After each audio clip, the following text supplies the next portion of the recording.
Heidi ho neighbors, Radio Goji here, and welcome to the Squeeze the World video podcast. Today is Saturday, September 29th, 2018, and probably the first thing you'll notice here is that my partner in crime, Soylent Greg, is not with us. He and his family are on vacation, and he should be joining us next week for that episode, but in the meantime, I do have some things that I want to talk about. There have been some things that have popped up the last week, and the show, as they say, must go on. So I'm going to start off the way that we normally do and actually talk about the games we've been playing this week. I've been playing more Dragon Quest XI because that's the main game that I'm playing, and in about 25, a little over 25 hours in, and it's still really, really good, really exciting. I can't wait to see where the story goes next. On the portable end of things, I did finish my recent run-through of Majora's Mask on the 3DS, and with that done, I've gone back to more backlog-related stuff by continuing my in-progress save file for Dragon Ball Fusions for the 3DS. Dragon Ball Fusions, if you don't know, is obviously it's a Dragon Ball game, but it's actually a strategy RPG. It just doesn't really advertise that very, very much. The main draw of Dragon Ball Fusions is that you can fuse characters together to make other characters. You still have your classics like Vegito and Gotenks, but you can also put together characters that haven't been seen put together before. You can mix together Krillin and Piccolo. You can mix together Yamcha and Tien. You can mix together Chaozu and a Cyberman. I'm not even kidding. And it's a very, very deep strategy RPG as far as I've seen, and I normally don't get into strategy RPGs. In the instances where you have to start grinding for experience and such, the turn-based nature and the speed of these kind of games does kind of get to me, and big famous examples of these are like Final Fantasy Tactics and Shin Megami Tensei Devil Survivor, which I wasn't able to get into because when it came to grinding, it took way too long and really took me out of it. Whereas I do prefer more games like Super Robot Wars, which don't have a lot of grinding in them. And basically it's like if you fail a mission, you get to keep all of your experience and whatnot and go into it again. And like I said, no real grinding is necessary, just keep going until you beat it. Dragon Ball Fusions, however, is very quickly paced.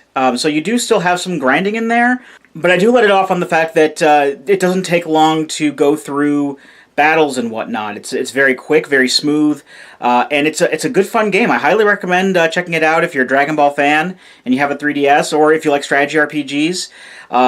It's a very nice little game, and I'm pleasantly surprised at how much fun I'm having with it.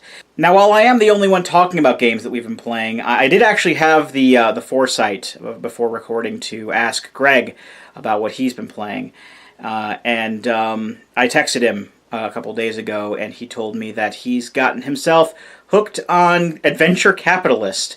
Adventure Capitalist was originally a mobile game. It basically involves investing into businesses to get you more money. In fact, you basically get like a hilariously huge amounts of money. It's not uncommon to go into like quadrillions and quintillions. That's like the beginning part of the game is you get that much money. Greg's basically at a point where he says that he's gilded the Earth and the Moon, and he's almost done with all the Earth's objectives, which is a lot farther than I've gotten. I didn't even know you could gild the planets that you visit, because you visit other planets. You can visit Mars as well. That's pretty cool. I remember playing quite a bit on my phone a couple of years ago. It is good fun. I've also played on the PS4 because they keep putting mobile games on consoles for some reason nowadays, but not as fun as it is on the phone, for the PS4, but either way, that's what we've been playing the past week. So let's get down to brass tacks and bring up the first of 5 topics that I will be covering today. So, back at E3, Capcom had announced a game that got a lot of people excited, and that game was Devil May Cry 5.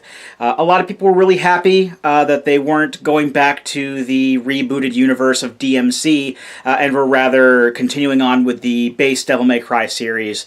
And you had all your favorite characters in there. You had the original Dante, which everyone was excited about, and Nero is there, and Trish is there, and Lady is there. But Capcom decided to go ahead and make everybody mad by announcing that they will be putting microtransactions. So they're basically coupling up to the same shit train as EA, 2K, Activision, Konami's on there too, because we gotta pump more money out of you from a hack and slash game. Basically, the gist of it is that you'll be able to buy red orbs with real money now.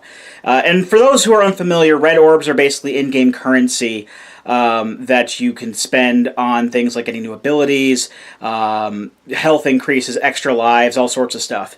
And they're usually obtained by defeating enemies, destroying objects in the environment, finding a bunch of them in chests, pretty much it. And I know that there is a bit of a grind to go with it, because obviously with these hack and slash games there normally is. And more often than not, you do find yourself grinding for red orbs if there's a particular skill or power-up that you want. Well, Capcom is basically giving us the player choice, that's the term that all these guys like to use, to skip the grind and instead buy with real money. Now, when you think about it, it really isn't as bad as stuff like how 2K handles it. When you have virtual currency like this that you can buy, you can still get it through just playing the game, but it's usually given to you in a very, very slow manner. So this situation isn't as bad as something like NBA 2K, where you get in-game currency for actually playing basketball matches and whatnot to get money that way. Here, you're actually just going into a grind and killing enemies over and over, and that's all well and good, but you know what they're going to be doing with that grind. They're going to be making the grind worse, because that's how this always turns out. So they're probably going to do something like increase the amount of red orbs it takes to buy abilities and stuff like that, lessen the amount of red orbs that you can find in the environment, get rid of like higher denominations of red orbs. You know, the list goes on. They're going to make the grind worse for you in order to goad you into spending. It's not, and again, it's not as bad as like an NBA 2K where actually playing the game will get you money. This really doesn't seem as much like playing the game. It just seems like you're doing a monotonous thing to try to get the in-game currency, and this is kind of letting you skip that. But think of it this way. Why is the grind in there? Because they're putting it in there. Now, in the original games, I can kind of see this as sort of a side effect as to how things work, but at the same time, with them actually trying to actively get you to spend money now, you know that they're going to make that grind worse on purpose. So the reason that you can skip the bullshit is because the bullshit was put in the game to begin with. And I know that I channel Jim Sterling a lot when a lot of the points that he makes are the same as the points that I'm making, but the points still stand. In an ideal situation for Capcom like this, you're going to be giving Capcom a bunch of money to play the game, like $60 to play the game, and then you're going to be giving Capcom more money to not play the game.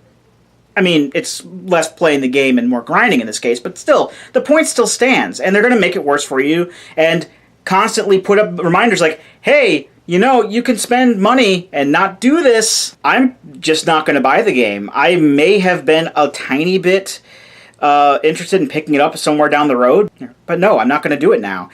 I don't want to perpetuate this sort of business. And, you know, it's really sad that Capcom has elected to perpetuate the unfortunate reality that is microtransactions in video games. And this is coming from the same company that refused to put microtransactions in Monster Hunter because that would ruin the point of the game.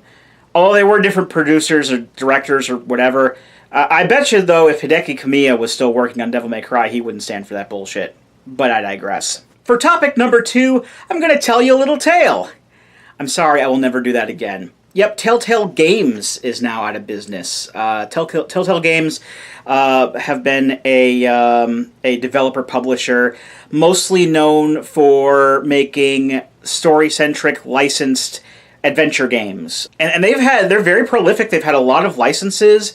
I mean, the ones they're mostly known for nowadays are like Walking Dead and Batman, but they've also had other ones like Homestar Runner, Back to the Future, Jurassic Park, Minecraft, Guardians of the Galaxy, Borderlands. There was The Wolf Among Us, which is based off of the Fables comic books. I don't know much about that one, but yeah, there are a lot of these, and they're all episodic. They basically all kind of follow the same sort of model. They're all episodic in some way, shape, or form, and many of these have sequel seasons to go along with them.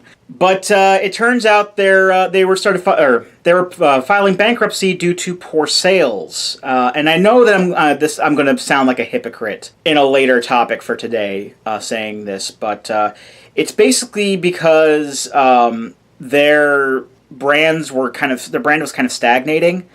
I really hate to put it that way because I'm going to be ranting about another franchise that people also think is stagnating, but I'll get to that when I get to that. But they didn't really do much else. Pretty much all of the games were the same, and they were oversaturating. They were oversaturating a market with a genre that they were really the only ones making. And people got bored of it, and sales went down. While that does sound like a very sad turn of events, the way that they handled this actually makes them a lot less sympathetic to many people. It was either when they were on the way to bankruptcy or after they filed for bankruptcy. They ended up laying off some 250 plus employees.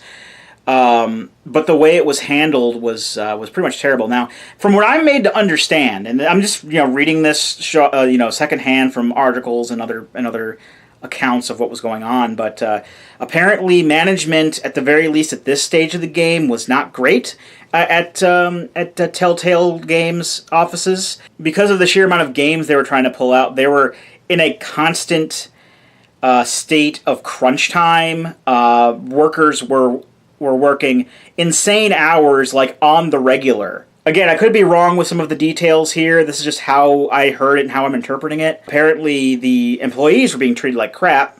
They were poorly managed. In the end, 250 employees were let go without notice. You see, in the U.S. here, at the very least, employers, if they're laying off workers like this, have to give them 60 days notice before doing so. And they did not give these folks any notice like that. In fact, they haven't even given them severance pay, and they're being sued for that.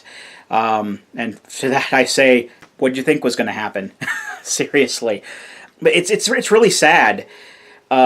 Just everything that's happened. At first you could say, like I would have said, it's sad for that company because they did make some really good games. I've played Back to the Future. I've played Jurassic Park. Those are really good games for what they are at the very least. I've also been interested in trying out the Homestar Runner one. But then when you hear about what happened behind the scenes, it's less sympathy toward the company, and now they're seen as a bunch of, assholes, and it's more sympathy toward the workers that were laid off for not necessarily the fact that they were, obviously the fact that they were laid off, but also the fact of how they were laid off.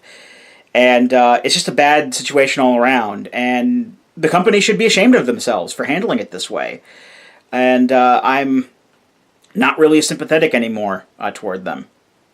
So who knows what will happen to them. Possibly, again, channeling Jim Sterling a bit here, they'll possibly get bought up by EA and then shut down again. I can actually see that happening, actually. Topic number 3. Sony has announced that they are officially discontinuing production of the PlayStation Vita in 2019. And, it's something that we all saw coming. If you consider how long it's been around, it did have a good long lifespan. I just wish that lifespan was a little bit more fruitful for it. The Vita is a good system, in my opinion. It had some really good games on there. I don't like it as much as my 3DS. I don't really like anything as much as my 3DS, but I still really like my Vita. If it wasn't for the Vita, I probably wouldn't be as into Shin Megami Tensei as I am. I took a gamble on playing Persona 4 Golden on the Vita, and it worked out. I still have it around to play, Vita games as well as PSP and PS1 games to play them portably. The PSP was able to do that, but the Vita, I guess, is a little bit more convenient at this stage of the game. And even nowadays, every once in a while, I'll use it to play PS4 through the remote play thing. I just wish that, it did get a little bit more attention. I mean, nothing has really been able to touch Nintendo as far as being like the undisputed champion of portable gaming. But the one thing that did come close, at least that came the closest, or at least was the best rival, I guess you could say, in all this time that Nintendo has had portables, was the PSP. The PSP did exceptionally well, from what I remember, and it's just a shame that the Vita did not.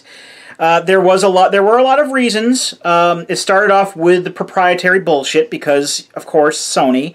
So you had to buy separate memory cards, which were basically the same thing as normal SD cards, except a little bit differently shaped so that only the Vita would work with those, and the Vita would only take those. The way that they had spare accessories for it was kind of weird. Like, if you needed a spare AC adapter, you had to buy the AC adapter and the USB cable separately, which was really dumb. And after a while, because the system wasn't selling very well, even Sony stopped pulling support. Pretty much everything there is, coming out for the Vita near the end of its life cycle is like Senran Kagura and Danganronpa. Neither of which are games that particularly interest me, but it's basically just visual novels and fan service-y anime games is what it's got. Although they did get the Persona 3 and 5 dancing games this past year. Those aren't coming out on the Vita in the West. They're only coming out on the PS4 for those guys. But yeah, at some point Sony was just like, look, we're just gonna see this as a PS4 accessory, and that's pretty much it. And while I personally, again, do use it as a PS4 accessory, I still use it as a regular console. But it was pretty good. At the very least, you'll probably be able to find them for cheap. Yeah, so pour one out for the Vita, because those who have played the Vita more than likely will know that it was a good system. I'm sure that Greg would have had a lot more to say about that were he here. And I do regret not having him here to talk about something like that. But by the time he gets back, that news will be outdated. And, well, I figure I may as well just talk about it here. Well, I got the camera running. So, yeah. So let's move on to the next topic. More Sony stuff. Yay, more Sony. All right, let's talk about Sony. The main thing that people know that Sony did this past week was they finally gave in to the whole cross-play fiasco. So to get everyone up to speed on this story, Fortnite, popular third-person battle royale shooter, was released on the Switch during E3, and Epic basically, I think that's when they enacted the cross-play on everything. So pretty much everything could play together. So if you were on a Switch, you could play with people who are on PC or Xbox One or any of the mobile versions, but not the PlayStation 4 version. And people had a problem with this, but they probably wouldn't have had much of a problem with it if it weren't for the real issue here. Basically, people were a little bit perturbed when they downloaded Fortnite on the Switch, and when they tried to attach their Epic account to it, they found that if they had attached their Epic account to the PlayStation 4 version first, that it was locked to the PlayStation 4 version and they couldn't play it on the Switch. And normally that wouldn't affect a lot of console users. The PS4 and Xbox One are very much in competition, and while I do know a few people who have both, having both isn't necessarily a thing that everyone does. So it probably wouldn't have been noticeable if it didn't happen like this on the Switch, which is a system that a lot of people got in addition to a PS4 or Xbox One. And that's what sparked the whole cross-play debacle, I guess you could say. Now, as I stated in our obligatory E3 video earlier this year, I really didn't have a problem with the cross-play itself not working. Whether or not Sony wants to restrict consoles from playing with other people's consoles, or other companies' consoles, I should say, that's just a business decision, and they're totally in the right to do that. Where I have a problem with that, despite the fact that this really doesn't affect me at all, I don't play Fortnite, I don't have accounts like this or anything like that, I don't have any desire to play Fortnite, but where I have a problem, or where I would mostly have a problem with this, is when Sony is basically saying hey, this third-party account that you have, which we should really not have any jurisdiction over, you can't use that on other things if you're using it on our thing. And that's bullshit, because they don't have, again, any jurisdiction over an Epic account, because that's something that's run by Epic Games, not Sony. Sony should not have any say in how people use a third-party account. So if they want to bring their progress over from another game from a game into another console, they should totally be able to do that if it's linked to the account, or if it's linked to the third-party account. If it was progress that was linked to the PlayStation account, that would be different. But no, it's linked to a not PlayStation account. So Sony shouldn't have anything to do with that. And that's where I kind of saw the flaws there. But everyone else was saying, no, they should get with the times and everyone should play together. And I guess that's a noble thing too, but again, it doesn't really affect me much. The funny thing is, though, however, after this, a few months after this, earlier this month, in fact, Sony came out and said that the reason that they weren't allowing crossplay was because they saw the PlayStation 4 experience with Fortnite as the best experience. And they shouldn't allow for crossplay because why would you play on anything less than the PS4, which was a very haughty, a very pretentious thing to say. But this past week, they basically did a 180 and said, okay, yeah, now we have crossplay going because we found a way to do it. Now, I'm not one who necessarily thinks that it's, just as easy as flipping a switch and saying, hey, you can use your console to play to interact with a server that's interacting with other people's consoles. But you weren't looking for a way to do it before. It sounded to me like there was a way, you just didn't want to do it with how you were acting earlier. So you're going back on the whole pretentious statement that you made earlier. So, but either way, it's just them spewing out crap from their mouths to make themselves look like the dog's bollocks either way. It's just having two very contradictory things, and who knows if either of them is even technically true. I mean, okay, whether or not something is the best experience is completely subjective and is opinion. So I really can't say whether that's true or false because it's an opinion. Opinions aren't right or wrong. They just are.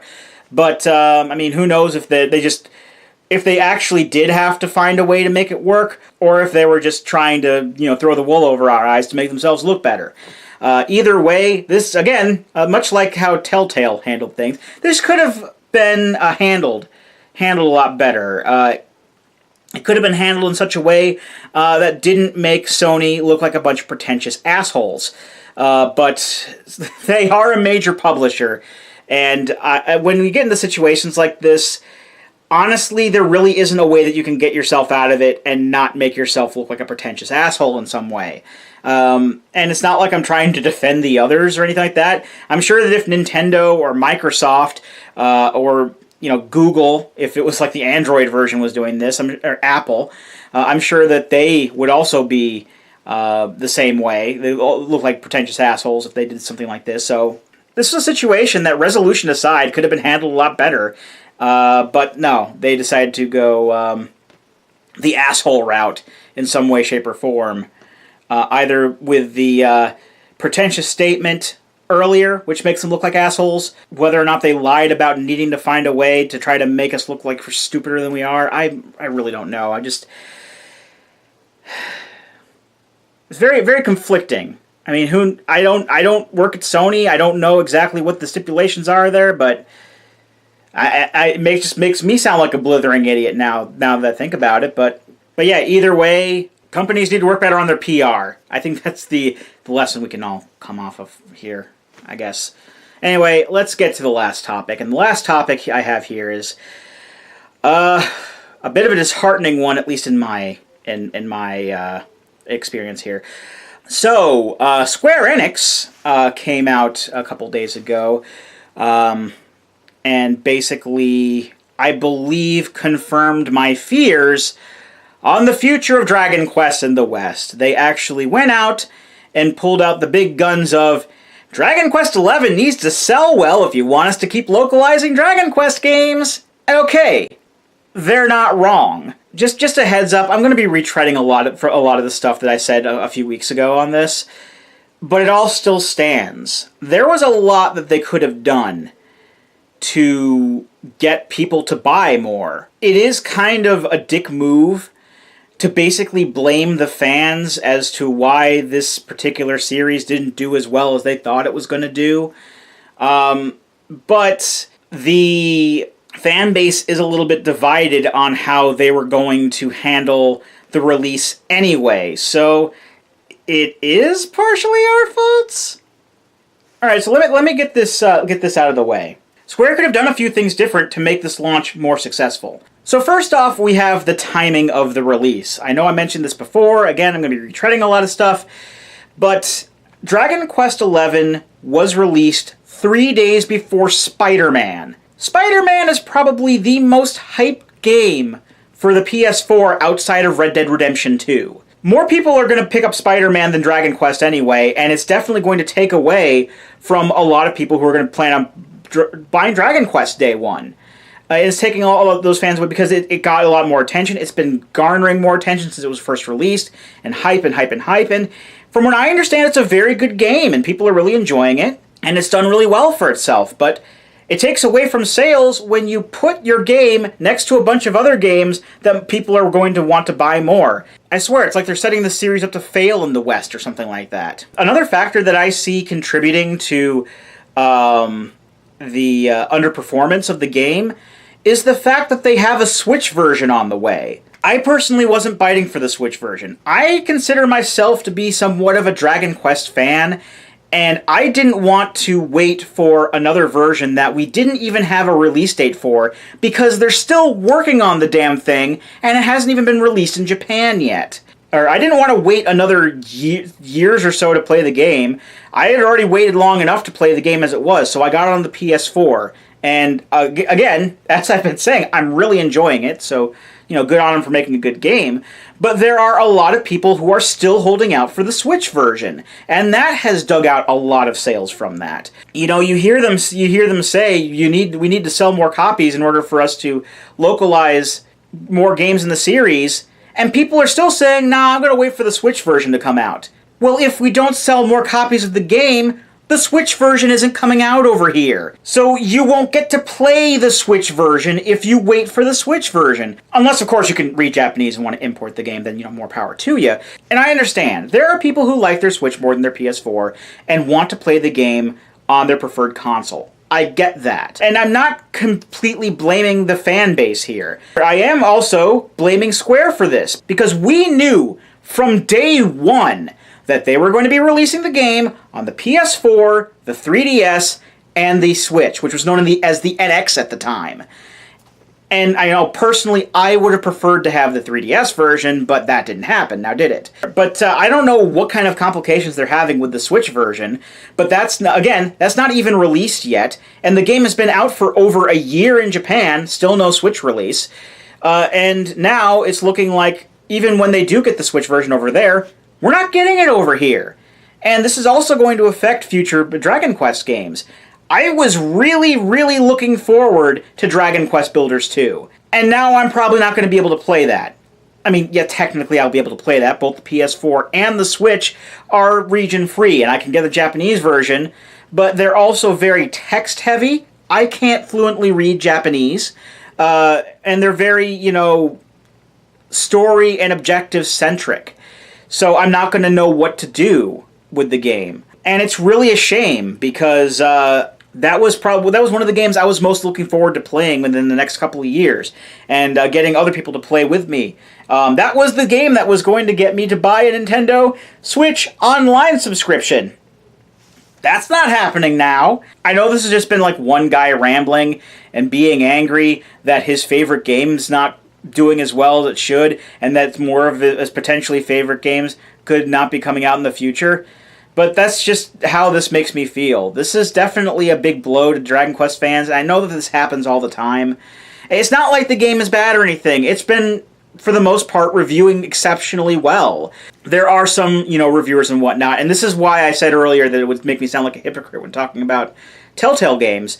There are a lot of people who are saying that, oh, we don't like Dragon Quest because it's stagnant, it needs to evolve, it needs to take risks. And while I did say that that was a downside to some of the Telltale games, I don't really see that with Dragon Quest, because in some way, shape, or form, Dragon Quest always does well. The past few years have seen sales plummeting for Telltale because they don't change up anything. But no matter what, Dragon Quest is always incredibly popular in Japan at the very least. Everything Dragon Quest sells well because it's so iconic, because so many people like it, and unlike Telltale, which is just rehashing the same thing over and over again because I guess that's all they know how to do, Dragon Quest is doing the same thing over and over again because they know it's not broken and they don't want to fix it. It has its own identity, it's part of its charm, and that's what fans like me love about the games. It doesn't need to change. If it did change, if they did take risks, it wouldn't be Dragon Quest anymore. That's what you have Final Fantasy for. And we all know what happens when Final Fantasy takes risks. It's a crapshoot as to whether or not it'll do well. You'll either end up with a really good game like, say, Final Fantasy XIV or Realm Reborn, or an absolute crap game like Final Fantasy XIII. We don't get that with Dragon Quest. In the words of my co-host, Soylent Greg, there are very few game series where you can be bedrock sure that the next entry is not going to suck. Dragon Quest is one of those.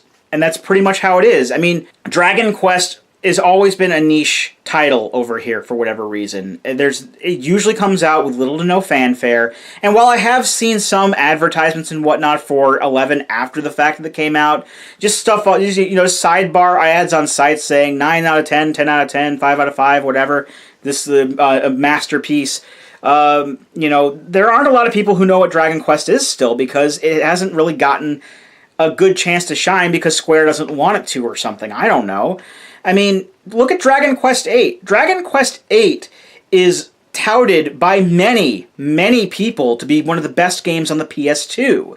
It's touted to be one of the best RPGs on the PS2. It's always in top 20 list of best PS2 games ever.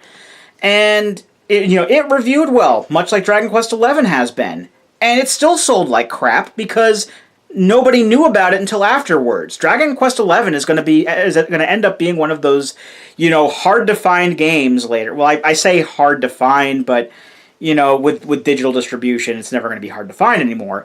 But it's just going to be one of those lesser known games, unfortunately. And with the way that Dragon Quest XI seems to be selling, according to Square, it may be exiting its most current renaissance. So pretty much everything that the Dragon Quest hero set up a few years ago has been in vain. But that's just my thoughts on the whole situation, and with that, it is time to say adieu. So join us next week. Greg should be back by then, and hopefully we'll have another boatload of topics that we can shout directly into your face or into your iPod if you download this as an MP3 or whatever. But until then, I've been Rado Goji, and I'll be here next time. Join me, won't you?